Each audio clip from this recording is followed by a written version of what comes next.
ப்ளூபிக்ஸ் நேயர்கள் அனைவருக்கும் நெஞ்சார்ந்த வணக்கம். இன்னைக்கு நம்ம கிரைம் பாயிண்ட்ல ஒரு முக்கியமான விஷயம் அலச போறோம். அதற்காக நம்முடைய நண்பரும் சீனியர் செய்தியாளருமான விஸ்வா கோயம்புத்தூர்ல இருந்து நம்ம அலுவலகத்திற்கு இணைந்திருக்கிறார். வணக்கம் விஸ்வா. வணக்கம் ஜோடி. நல்லா இருக்கீங்களா? நலம். நீங்க எப்படி இருக்கீங்க? மகிழ்ச்சியா இருக்கேன். எப்படி இருந்தாலும் இந்த நியூஸை விட்டுட்டு வேற நியூஸுக்கு போலாம்னா, இன்னைக்கு ட்ரெண்டிங்ல ஃபெலிக்ஸ் சவுக்கு சங்கர் நியூஸ் தான் இருக்கு. போதுமான அளவுக்கு நானும் இளமதியும் பேசிட்டோம். இருந்தாலும் உங்களுடைய அறிவுபூர்வமான கருத்துக்களை எடுத்து வைங்களேன். இல்ல அறிவுபூர்வமான கருத்துலாம் ஒண்ணும் இல்ல. ஆழமான கருத்துக்கள் கூட வச்சுங்க. சரி, இது என்னன்னா உங்களுடைய கேள்வி ஏதாவது குறிப்பிட்ட கேள்வி இருந்தா கேளுங்களேன், நான் வந்து பேசுவோம் அதே. இல்ல இப்போ சவுக்கு சங்கர் அரெஸ்ட் பண்ணிட்டாங்க, ஓகே. ஃபெலிக்ஸ் அரெஸ்ட் தேவையா? இன்னொன்னு ஃபெலிக்ஸை வந்து டெல்லியில போய் அரெஸ்ட் பண்ணி தனிப்படையெல்லாம் பிடிச்சு கூட்டிட்டு வந்து ஃபோன் பண்ணாலே வருவார்ல அவரு. அவர் சொல்லியிருந்தா அவரே கிளம்பி சொந்த காசுல வந்திருப்பாரு அவரு. ஸோ இதுக்கு வந்து இங்கிருந்து ஒரு தனிப்படை போய் அதுக்கு விமான செலவு, ரயில் செலவு, ஃபுட்டு அப்புறம் செலவு, எல்லா செலவும், பெட்ரோல் செலவு, பேட்டா செலவுன்னு அவசியம் இல்லை. அதுல அவங்க ஒய்ஃப் வேற கேள்வி கேக்குறாங்க. ஏன்னா அது என்ன காரணம், அவர் ஒரு மீடியா இருக்குது, வெல் நோன் அப்படிங்கிறதுனால அவர் வந்து வர சொல்லியிருக்கலாம். சரி, ஏதோ காவல்துறை வந்து அவங்க செய்யணும்னு நினைக்கிறாங்க, செய்யட்டும். இப்போ என்னன்னா சி இப்போ நான் ஒரே ஒரு விஷயத்த வந்து உங்க ஊடகம் வாயிலா சொல்ல விருப்பப்படுறது என்னன்னா, திரும்ப திரும்ப அவர்களை ஊடகர்களாகவும் ஊடகர்கள் மீது அவதூறு வழக்கு என்பதாகவுமே பார்க்க வேண்டாம் அப்படிங்கிறது இப்போதைய வரக்கூடிய தகவல்கள் நமக்கு கிடைக்குது. என்ன காரணம்னா, இவங்க குறிப்பா சங்கர் வந்து ஒரு கரப்டட் அப்படிங்கிறது இப்ப அதிகமா வந்து நமக்கு தகவல் வருது. அவருடைய மனைவியே வந்து பார்த்தீங்கன்னா, ட்விட்டர்ல கூட எழுதுறாங்க. ஸோ இப்ப என்ன ஆகுதுன்னா, எதுக்காக வந்து ஒரு ஒரு பக்கம் சார்பா நின்னுட்டு இன்னொருத்தர் வந்து பேசுறது, ஒரு விதமான ஒரு சிம்பிளா சொல்லணும்னா, ஊடகம்ங்கிறது உங்க மெயின் ப்ரொஃபஷனா இல்ல அப்படிங்கிறத முதல்ல நம்ம பார்க்கணும். அதுதான் நான் பார்க்குறது. இவங்களுக்கு ஊடகம் மெயின் ப்ரொஃபஷனா இருந்தா, இவ்வளவு கோடிக்கணக்குல வந்து சொத்து சேர்த்து விட அவசியம் ஏற்கனவே அவங்க ஜேர்னலிஸ்ட் வந்து யூடியூபர்னு சொல்லி வலியுறுத்துறது இல்ல. பெட்டர். அதுவுமே இல்ல. நீங்க இப்பவும் சொல்றேன் நான். நீங்க நீங்க அவங்க அவங்க எங்கேயுமே தன்னை யூடியூபர்ன்னு சொல்லிக்கவே இல்ல. அவரு சங்கர் தன்னை சஸ்பெண்டட் கிளர்க்ன்னு தான் போட்டிருக்காரு அவர் ட்விட்டர்ல. சரி, மூத்த இப்போ பத்திரிகையாளர்னு அப்பப்ப சொல்லிக்கிறாங்க. அடுத்தவங்க தான் சொல்றாங்க. இப்போ நான் இப்பவும் சொல்றேன். பத்திரிக்கையாளர் வேலையே இல்லங்க. இவங்க செஞ்சிருக்கிறது பத்திரிகையாளர் வேலையோ, ஊடகர் வேலையோ அல்ல. அதனால இவங்கள பத்திரிகை ஊடகவியலாளர்ன்னு சொல்ல வேண்டாம்னே சொல்றேன் நானு. இப்ப ப்ராப்ளம் என்னன்னா, இவங்க வந்து வெறுமனே அவதூறு வழக்கு மட்டும் போட்டிருந்தா, அவதூறு செஞ்சிருந்தாங்க. அவங்க பேசுனது அவதூறுங்க. இதுக்கு முறையா என்னன்னு வந்து பார்த்தீங்கன்னா, அவதூறு வழக்கு தான் போடணும். சரிங்களா? அவதூறு வழக்கு போனா நீதிமன்றத்துக்கு நோட்டீஸ் குடுப்பாங்க. நீதிமன்றத்தில போய் ஜட்ஜ் கிட்ட, ஐயா நாங்க வந்து அவதூறு பண்ணலையா? இல்ல அவதூறு பண்ணேன்னா பண்ணேன். அதுக்கு உண்டான பனிஷ்மென்ட் என்னவோ அதோட முடிஞ்சிருச்சு. அதையெல்லாம் தாண்டி 7 வழக்குகளுக்கு மேல போய், கஞ்சா கேஸ் போயி, அதுக்கப்புறம் குண்டாஸ் போயி, அதுக்கப்புறம் பிலிக்ஸ் ஜெரால்டையும் வந்து இப்படி வளைச்சு பிடிச்சு கொண்டு வந்து, "தப்பி ஓட முயன்றவரை வளைத்து பிடித்தது போல" அப்படிங்கிற மாரிலாம் வந்தது வந்து பார்த்தீங்கன்னா, டெல்லி சென்று பிடித்தது ஆ தனிப்படையின அப்ப இதெல்லாம் திருச்சியில இருந்து அதுக்கு ஒரு இதெல்லாம் எஸ்பி. பார்க்கும்போது வந்து, இது வந்து என்னன்னா, ஒன்று ஆளும் தரப்பிலோ அல்லது அதிகார தரப்போ ஒன்று. இன்னொரு புறம் வந்து சவுக்கு சங்கர் தரப்பு. இந்த 2க்கு இடையில இருக்கக்கூடிய மிகப்பெரிய ஒரு பகைமை. அதே போல சவுக்கு சங்கர் ஒரு ஆளா 2 ஆள் இல்ல. எல்லாத்தையுமே பகைச்சு வச்சிருக்காரு அவரு. சரிங்களா? ஸோ இப்ப அத வந்து இப்ப இதெல்லாம் வந்து அவர்கள் ஊடகர்கள், அவர்கள் வந்து ஜர்னலிஸ்ட். அதனால அவர்கள் மீது வந்து பழிவாங்கும் நடவடிக்கை, அவங்க நீதியை நிலைநாட்டுறதுக்காக பாடுபட்டாங்க அப்படின்னு சொல்வதற்கான முகாந்திரமே இங்க இல்லாம போகுது.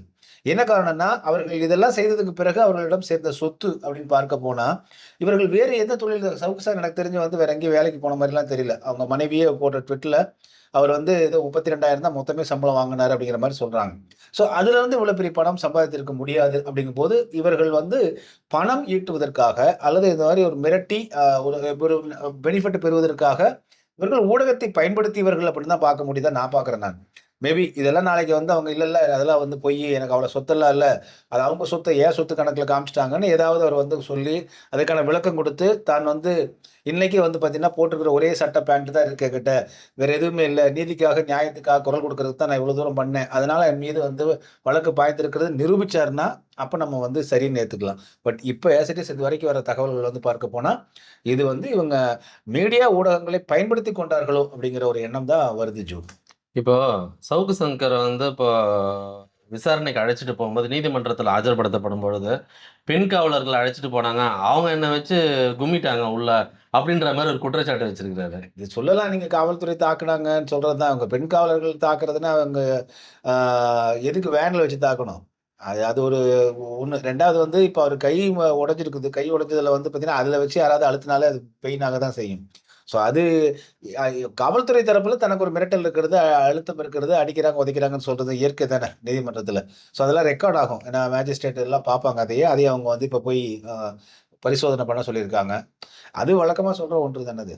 ஓகே. இப்போ இன்னொரு விஷயம். இப்ப வந்து எல்லாருமே வந்து சவுக்கு சங்கர் வந்து 40 கோடி சம்பாரிச்சாரு, ஃபெலிக்ஸ் வந்து அதுக்கு உடந்தை இப்படின்ற குற்றச்சாட்டுகள் வந்து நாளுக்கு நாள், குறிப்பா வந்து மாரிதாஸ் அவர்கள் வந்து இப்ப அவருடைய நண்பி ஒருத்தருக்கு வந்து வீடு வாங்கி கொடுத்ததாகவும், அது 3 கோடி ரூபாய்க்கு வந்து இந்த டேட்ல பதிவு பண்ணியிருக்கு. இன்னொன்னு அந்த சவுக்கு மீடியா வந்து இது ஆரம்பிச்ச நாள் இந்த டேட் வைஸ் பிரிச்சு போடுறாங்க. இதெல்லாம் எப்படி பாக்குறீங்க? அதாவது இப்ப பர்சனல் அட்டாக்கா மாறிட்டு போகுதுல்ல. இல்ல நீங்க இதுல வந்து மாரிதாஸோ, இல்ல வேற யாரும் சொல்றதெல்லாம் நம்ம ஏற்றுக்கொள்ள முடியாது. என்ன காரணம்னா, அது ஒரு குற்றச்சாட்டோ, புகாரா தான் வைக்கணும். ஆனால் அவருடைய மனைவி வந்து அவங்க ட்விட்டர்ல வந்து பார்த்தீங்கன்னா, சொல்றாங்க. என் மகளுக்கு ரூ. 2000 கூட பணம் கொடுக்க முடியலன்னு சொல்லக்கூடிய ஆள் வந்து, இன்னொரு பெண்ணுக்கு சொத்த வாங்கி குடுத்துருக்காங்கன்னு அவங்களும் சொல்றாங்க. ஸோ அதையும் அவங்களும் வந்து ஆக்சுவலா அதுக்கு வந்து சான்றுகள் குடுக்கணும். சரிங்களா? இருந்தாலும் அவங்க மனைவி அப்படிங்கிறனால குழந்தை அவருக்காக அவருடன் இணைந்து குழந்தை பெற்றுக் கொண்டவர் அப்படின்னு பார்க்கும் பொழுது, அவர் சொல்றத நம்ம நிராகரிக்க முடியாது.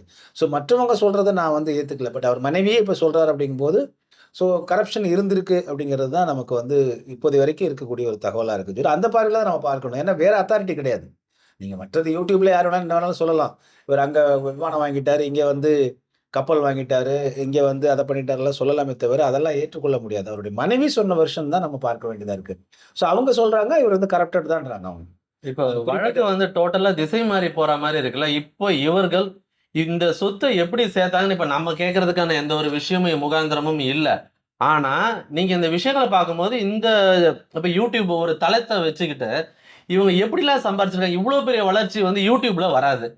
சோ என்ன மாரி விஷயங்கள் இவங்க பண்ணியிருக்காங்க? யார்கிட்ட இருந்துலாம் அந்த பணம் வந்திருக்கு? அத எப்படிலாம் ஒவ்வொருத்தரும் அவங்களோட கருத்துக்கள வெவ்வேறு பாடி லாங்குவேஜ்ல பதிவு பண்ணிட்டு இருக்காங்க. இத எப்படி பார்க்குறீங்க நீங்க? இல்ல அதான் நான் இப்ப சொன்னேனே, ஆதாரம் இல்லாத குற்றச்சாட்டுகள் முதல்ல யாரும் சொல்ல முடியாது. நான் எடுத்துக்கிட்ட ஒன்றே ஒன்று தான்.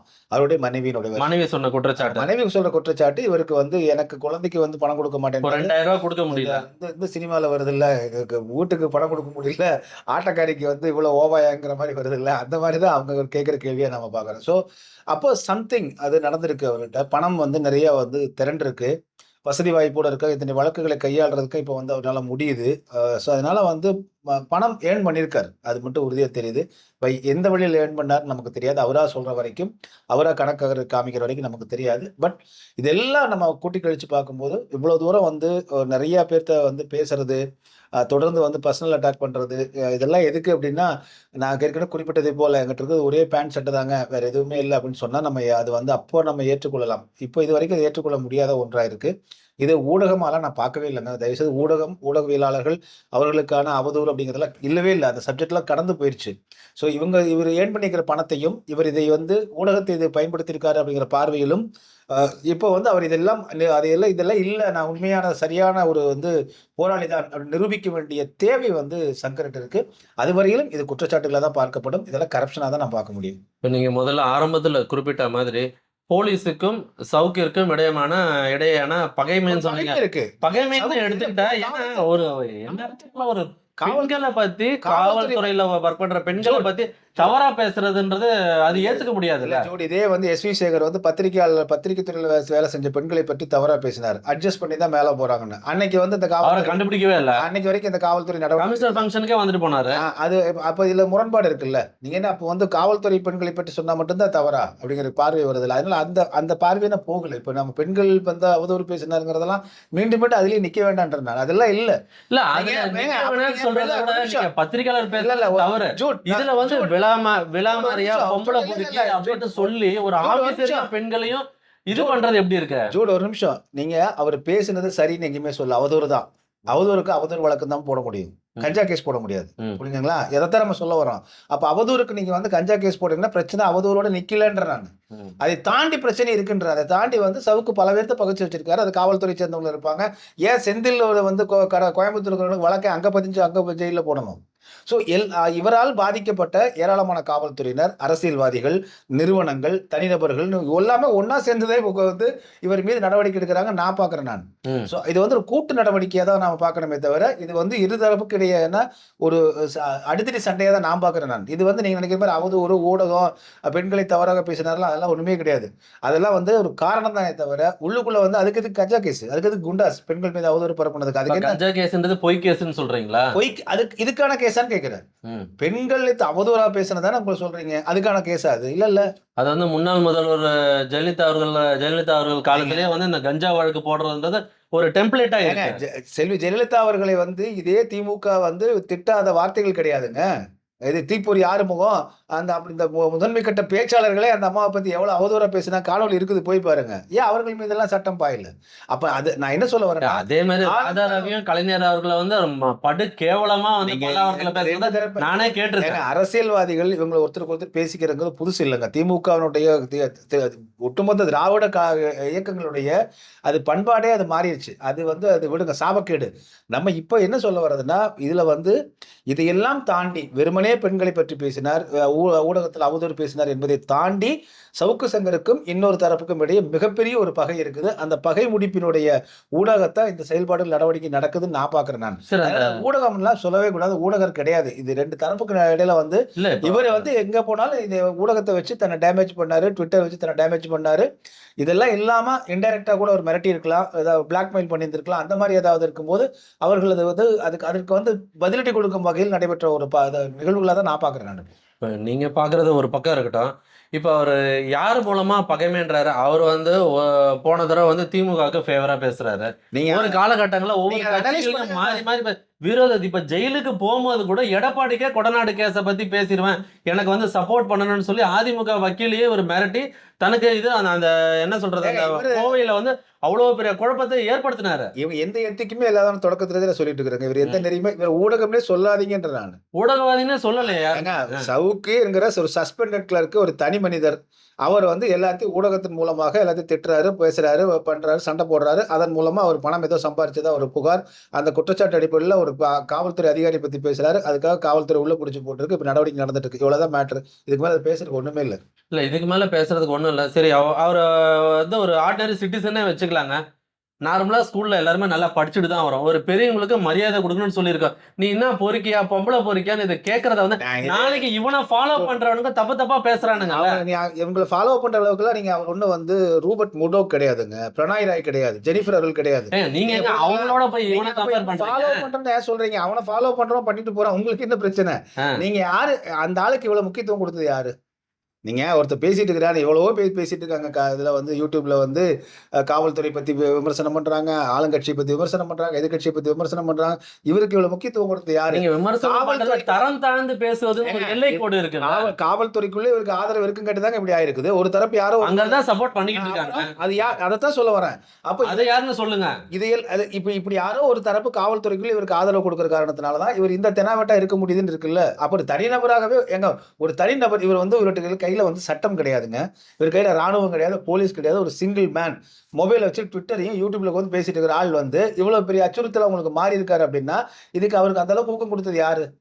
மக்களா? நீங்க அச்சுறுத்தலா மாறி இருக்காருன்னா எப்படி தமிழக அரசுக்கு அச்சுறுத்தலா இருக்காருன்னு சொல்றீங்களா? அச்சுறுத்தல்லாம் இப்ப வந்து பல பேருக்கு அச்சுறுத்தலுங்க. பல பேர்த்தோட பிரைவசி அதான் மிரட்டலுக்கு பேர் அச்சுறுத்தல் ஒரு பேரு. மிரட்டுறது உன் நியூஸ போட்டுருவேன் இல்லன்னா மிரட்டல் அச்சுறுத்தல் 2 ஒண்ணுதாங்க. இல்ல அது வேரியேஷன் இருக்குல்ல. அதெல்லாம் இல்ல. மூஞ்ச உடைச்சிருவேன்றது ஒண்ணும், நீங்க ஏதோ தட்டிடுவேன்றது 2 வார்த்தைக்கும் வித்தியாசம் இருக்கு. அது மக்களுக்கு எப்படி புரியுற மாதிரி எடுத்துக்கிட்டோம். மொத்தத்துல வந்து த்ரெட்டனிங், சரிங்களா? ஒரு த்ரெட் அப்படின்னு தான் வச்சுக்கணும் ஆங்கிலத்துல சொல்லணும்னா.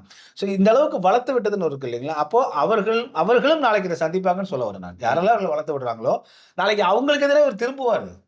அதுக்கு கடந்த கால வரலாறே இருக்கு.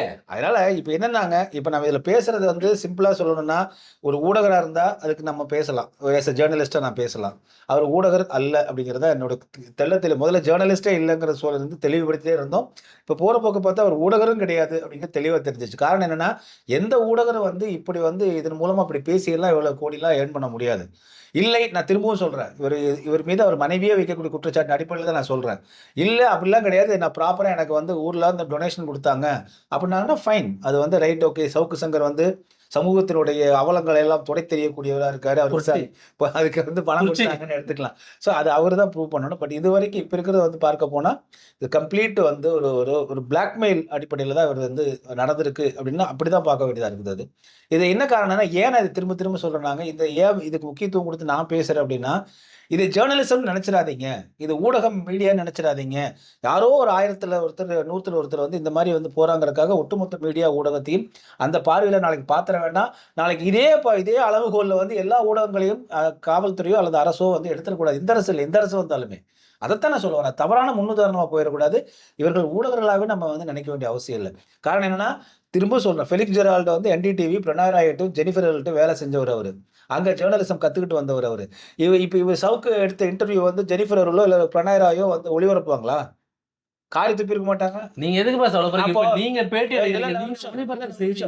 நிமிஷம், ஒரு நிமிஷம். நான் ஒளிபரப்பு செஞ்சேன்னா நான் இல்லங்க. பண்ணக்கூடாதுன்னு என் மூளையில மசாலா இருக்கணும். அதத்தாங்க சொல்றேன். அப்ப பண்ணல நீ அப்படின்னு ஜெனிஃபர் கிட்ட வேலை செஞ்ச, பிரணாய் ராய் கிட்ட வேலை செஞ்சனா இந்த வேலை இந்த மூளையில இருக்காது. ஒரு நிமிஷம் அததான் சொல்றேங்க. அதை விட்டு அந்த விலகிட்ட டஸ்ட்பின்னா மாறிடுச்சு அந்த மூளை. இல்லங்க. அதை விட்டு விலகிட்டாருன்னு சொல்ல வரேன். அவர் இல்ல இப்போ. அந்த எத்திக்கோட இல்ல. அப்ப அதனால அவர் ஊடகர்னே பேச முடியாதுன்னு சொல்ல வரேன். சிம்பிள். புரியுதுங்களா? ம். சரி 2 பேர்த்தையுமே நான் அப்ப ஊடகராவே பார்க்கல. இவர்கள் இவர்கள் இவர் செய்யக்கூடிய செயல்களுக்கு ஊடகத்தை பயன்படுத்திக் கொண்டவர்கள் அப்படின்னு தான் பார்க்கிறேன். சிம்பிள். டாட். டாட்ன்னு நீங்க வச்சுட்டீங்க. பட் இருந்தாலும் பேசிய வார்த்தைகள், பேசிய பேச்சுக்கள் வந்து ஏங்க நான் வந்து நீங்க நீங்க நீங்க என்ன சொல்றீங்க? அவங்க ஊடகவியலாளர் இல்லன்னு சொல்றீங்க. ஊடகவியலாளர் யாரும் இல்லன்னு எல்லாருக்கும் தெரிஞ்சு போச்சு. பப்ளிக் இப்ப ஃபெலிக்ஸ் வீட்டுக்கு போன ரெய்டுக்கு பப்ளிக்கோட கமெண்ட்ஸ் நீங்களும் பார்த்திருப்பீங்க. அதை எப்படி பார்க்குறீங்க? அது பார்க்கல. ஃபெலிக்ஸ் வீட்டுக்கு போன ரெய்டுக்கு வந்து அந்த அவங்க கேமராலாம் வச்சுட்டு இருந்திருக்காங்க. அது எதுக்குன்னு தெரியல. நான் ஏற்கனவே சொன்னேன். ஃபெலிக்ஸ்க்கு வந்து இவ்வளவு தூரம் பில்டப் பண்ணி காவல்துறை நடவடிக்கை எடுத்திருக்க வேண்டியதில்ல. கூப்பிட்டாலே வந்து ஃபெலிக்ஸ் திருச்சி வாங்க, உங்களுக்கு வந்து சம்மன் போட்டா வரல. ஃபோன்ல கூப்பிட்டு விசாரிக்க வாங்கன்னா வந்திருக்க போறாரு. ஆனா இங்க இருந்து அவர் டெல்லிக்கு போய் டெல்லி ஏன்னா, பிரஸ் கவுன்சில்ல போய் கம்ப்ளைண்ட் கொடுத்து அதுல இருந்து தப்பிக்கிறதுக்கு எல்லா வேலையும் பண்ணாருல்ல. ஏபி போடுறாரு. ஏபி வந்து ஒரு 1 வீக் ஆகும்னு சொன்னதுனால அவர் போறாரு. அரெஸ்ட் பண்ணிடுவாங்கன்னு போறாரு வச்சுக்கங்களேன். ஸோ அப்படி இருந்தாலும் அரெஸ்ட் பண்ணுவாங்கன்னு தெரிஞ்சிருச்சு அவருக்கு. அதனால போறாரு. அதனால அரசு காவல்துறை போய் கைது பண்ணிட்டு வர்றாங்க. அவதூறு வழக்குக்கு காவல்துறை எடுக்கக்கூடிய நடவடிக்கைகள் நம்ம குறுக்க நிக்கவே முடியாதுங்க. நான் ஒரு நல்ல திரும்ப திரும்ப ஆழமா சொல்றேன்.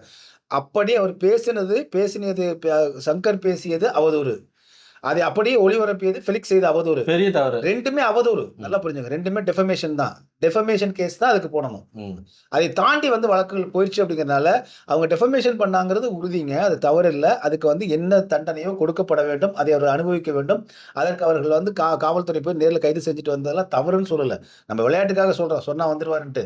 அவர் ஏபி கிடைக்கலங்காட்டி தான் அவர் வேற இதுக்கு ஆமா, போறாரு. அது சரிங்களா? உண்மைதான். ஆமா. ஸோ அதனால வந்து காவல்துறை வந்து அவதூறு வழக்கு தொடுத்து அது உறுதி இருந்தால் நீதிமன்றத்தில் உறுதிப்படுத்தப்பட்டால் அவதூறு என்று நீதிமன்றம் கருதினால் தண்டனை கொடுக்கும். அது அது வந்து நீங்களோ நானோ எல்லாருக்குமே அது பொருந்தும். சரிங்களா? இது வந்து அவங்களுக்கு 2 பேத்துக்கு மட்டும் இல்ல. நம்மளுடைய ஊடகங்களே நம்ம பிழை செஞ்சு அது அவதூறா வந்து நிரூபிக்கப்பட்டால் அதுக்கான நம்ம தண்டனை ஃபைன் கட்டிட்டு வரணும். ஆனால் இப்ப அது அது பிரச்சனை அல்ல அது. அதை தாண்டி வந்து இந்த பிரச்சனை போயிடுச்சுங்கிறத தான் சொல்றேன் நான். அதை தாண்டி இவர்களுடைய செயல்பாடுகள் வந்து தோண்டி எடுக்கப்பட்டிருக்கலாம் காவல்துறையால அல்லது அதனால. இது நீதிமன்றத்துல இப்பவும் சொல்றேன். இது எல்லாமே இந்த தொடுக்கப்பட்ட வழக்குகள் எல்லாம் நீதிமன்றத்துல காவல்துறை எப்படி அதை நிரூபிக்க போகுது, இல்ல நான் குற்றமற்றவன் அப்படின்னு எப்படி அவங்க 2 நிரூபிக்க போறாங்கிறத பொறுத்து தான் இருக்கே தவிர நம்ம ஊகிக்க முடியாது. இதுவரைக்கும் வந்து அடிப்படையில தான் சொல்றோம். இவர்கள் செய்தது வந்து பிளாக்மெயிலாக இருக்கலாமோ அப்படிங்கிற எண்ணம் தான் வருது. அப்ப அவர்கள் பேசியதோ ஒளிபரப்பியதோ வந்து தவறு இல்லைன்றீங்க. என்னங்க வெடி வெடி ராமாயணம் ராமாயணம் கேட்டு சீதைக்கு சித்தப்படுறீங்க. அதான் அவதூறுன்னு சொல்லட்டமே. அவதூறுங்க. நீங்க திரும்ப திரும்ப அதிலேயே நிக்காதீங்க. அது அது அது அது அவதூறு. அவ்வளவுதான். முடிஞ்சிச்சு. அது டெஃபமேஷன் தான். அவங்க பேசுறது டெஃபமேஷன் கேஸுக்கு வந்து பொருத்தமானது. அதுக்கு வந்து என்ன தண்டனையோ அது வந்து அவங்க எடுத்துதாகணும். இதை தாண்டி கஞ்சா வழக்கு மற்ற வழக்கெல்லாம் போனதுக்கு அது அவதூறு அல்லன்ற நான். அவதூறுக்கான செக்ஷன்ஸ் எல்லாம் அவதூறுக்கான புகார்கள் அல்ல. காவல்துறை வந்து வலுக்கட்டாயமா இந்த கேஸ போட்டிருக்காங்கன்றீங்க. அது அவங்க தொடர்புடையலாம் இருக்கலாங்க. அதை நிரூபிக்க வேண்டியது காவல்துறை பொறுப்பு. நான் இல்லைன்னு சொல்றது அவரு பொறுப்பு. நான் உங்களுக்கு சொல்றது புரியுதா? இப்போ இப்ப நீங்க ஊடகங்கள்லாம் என்னங்க சொல்லுது? இவர் பெண் காவல் அதிகாரி தரக்குறைவாக பேசிவிட்டார் அப்படிங்கிறத தானே சொல்றீங்க. ஆமா. இப்ப நீங்க எடுத்தோன்னே வந்து கஞ்சா வைத்திருந்ததுக்காக கைது செய்யப்பட்டார்ன்னு சொன்னீங்களா முதல்ல? இல்ல. அப்ப அது முதல் வந்து டெஃபமேஷன் தான். நான் அதோட தான் நிக்கிறேன். அது டெஃபமேஷன் ரைட். அதுக்கு பிறகு வந்த வழக்குகள்லாம் அவர் செய்த செயல்களுக்காக போடப்பட்டிருக்கலாம். நீங்க கஞ்சா வச்சிருந்தாருன்னா கஞ்சா வச்சிருந்திருக்கலாம், போட்டிருக்கலாம்.